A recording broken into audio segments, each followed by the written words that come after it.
सरपंच हत्येनंतर धसांकडून परळीमधील आणखी 2 खुनांचा खुलासा करण्यात आलाय। 22 ऑक्टोबर 2023 ला महादेव मुंडेची हत्या परळीमध्ये करण्यात आली होती।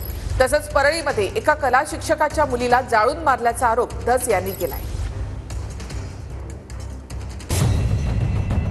सरपंच हत्या प्रकरणानंतर भाजपा आमदार सुरेश धसांनी परळीतील 2 खुनांचा खुलासा केलाय।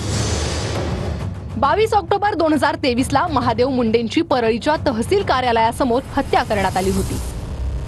हत्येतील आरोपींना अजूनही अटक करण्यात आलेली नाही, सुरेश धसांनी हा दावा केला। हत्येतील आरोपी वाल्मिक कराडच्या मुलाच्या अवतीभवती फिरतात असा आरोपही सुरेश धस करतायत।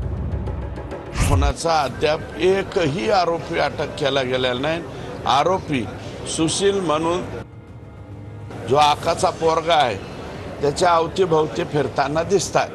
6 आरोपींची नावं समोर आली होती। सानप म्हणून जे पीआय होते ते आरोपींना पकडायला गेले होते असंही सुरेश धस यांनी म्हटलंय।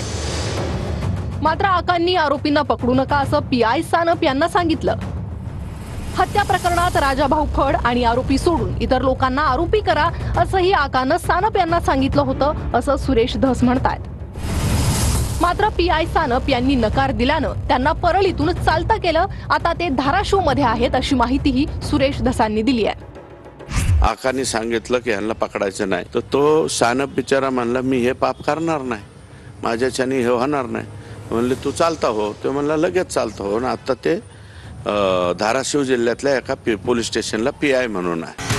परळीत एका कला शिक्षकाच्या मुलीला जाळून मारलं, सुरेश धसांनी हा देखील एक आरोप केलाय। मुलीच्या मृत्यूचा धसका घेतल्यानंतर कला शिक्षकानं आत्महत्या केल्याचं धस सांगतात।